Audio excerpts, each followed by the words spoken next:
Students, हम chapter number 7 start किया हुआ था 9th क्लास का।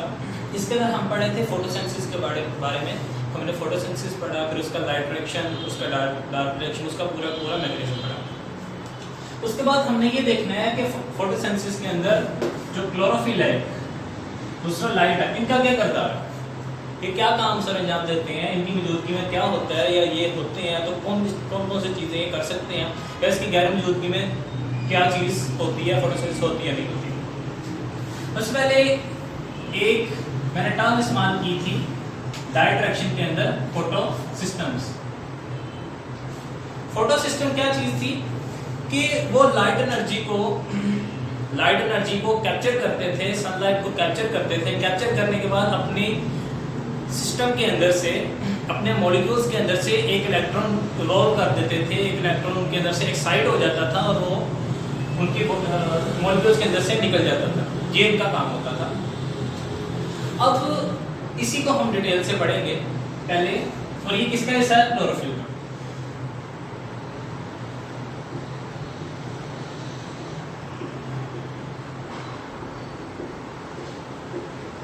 अगर हम एक फोटो सिस्टम की बात करते हैं तो इसके कुछ पार्ट्स होते हैं। इसके अंदर एक तो मेन क्लोरोफिल होता है, जिसका मेन काम, जिसने मेन ये चीज फोटोसिंथेसिस को सारी नाम देना, तो उसको हम नाम देते हैं क्लोरोफिल ए। उसके अलावा बाकी जो चीजें होती हैं ये एक ही होता है। बाकी जो चीजें होती हैं उसको सारे को क्या कहते हैं? Accessory pigments. एक्सेसरी पिगमेंट्स मतलब कुछ जरूरी पिगमेंट्स होते हैं। उसके अंदर आ जाते हैं क्लोरोफिल, बी और कैरोटीनॉइड्स। अब इनका काम क्या होता है बाकियों का? इन्होंने क्या काम सर अंजाम देना होता है कि लाइट एनर्जी को कैप्चर करना है और उस लाइट एनर्जी को कैप्चर करने के बाद क्लोरोफिल ए तक पहुंचा देना। इसने भी सारा ने क्लोरोफिल ए तक पहुंचा देना ताकि वो अपना इलेक्ट्रॉन एक्साइट कर सके। ये चीज होती है। और यहाँ पर एक और चीज कि तमाम जो एक्सेसरी पिगमेंट्स हैं या क्लोरोफिल ए, क्लोरोफिल बी, या कैरोटीनॉइड्स हैं, इन सब के ऊपर जब रोशनी पड़ती है तो आप लोगों को पता है लाइट के अंदर 7 कलर्स होते हैं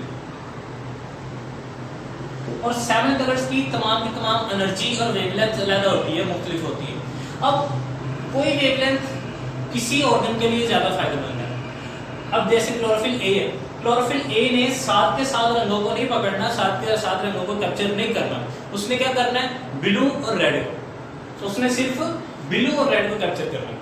यहाँ पर भी सिर्फ मखसूस कलर होते हैं, यहाँ पर भी मखसूस कलर होते हैं। तो इसका मतलब ये हुआ कि जब लाइट आएगी, लाइट आगे जब पत्ते पे गिरेगी, उसने तमाम की तमाम लाइट जो है उसने अब्जॉर्ब नहीं होना। तो क्या है, लाइट उसके अंदर से सिर्फ 1% उस लीफ के अंदर अब्जॉर्ब होती है, बाकी सारी उसके पत्ते के साथ टकरा के रिफ्लेक्ट होके गुजर जाती है। सिर्फ 1% इसके अंदर जज़ब होती है। और ये कौन जज़ब करता है? क्लोरोफिल। ये कौन जज़ब करता है? क्लोरोफिल। और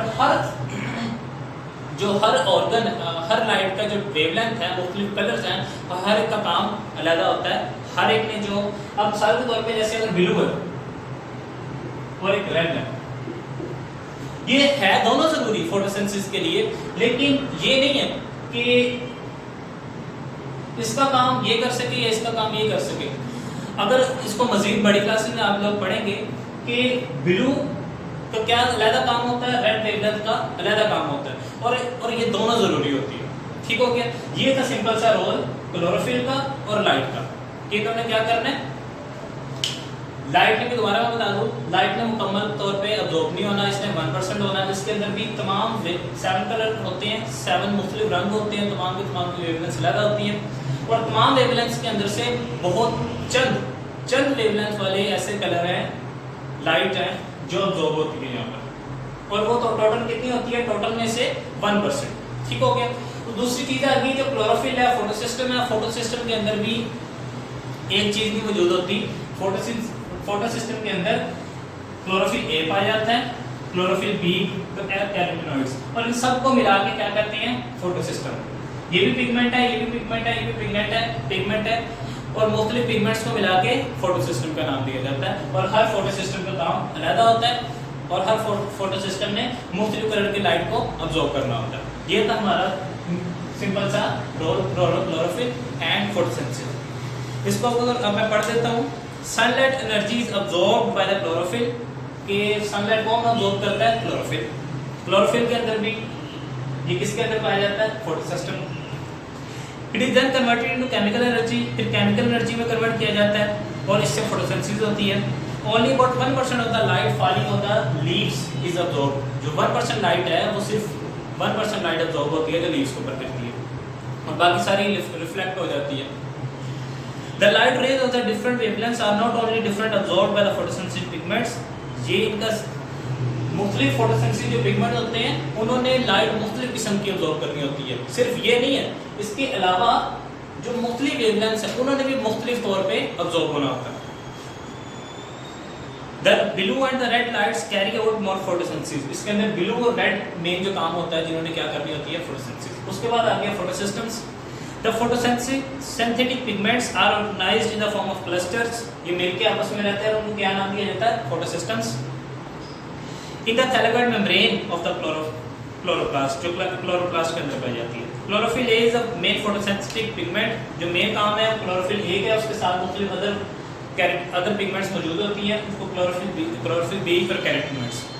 chlorophyll absorb mainly blue and red light, ज्यादातर ब्लू और रेड लाइट को अब्सॉर्ब करना होता है। Some wavelength not absorb by the chlorophyll A, कुछ जो वेवलेंथ होती है वो क्लोरोफिल ए अब्सॉर्ब नहीं कर पाता। फिर उसके लिए क्या होता है? उसके लिए क्लोरोफिल बी या कैरोटीनॉइड अब्सॉर्ब करता है, अब्सॉर्ब करके उसकी एनर्जी क्लोरोफिल ए को दे देता है और वहां से इलेक्ट्रॉन एक्साइट हो जाता है। ये था काम। इसका मतलब कोई भी क्वेश्चन आप लोगों ने पूछना हो तो आप कमेंट करके पूछ सकते हैं। शुक्रिया।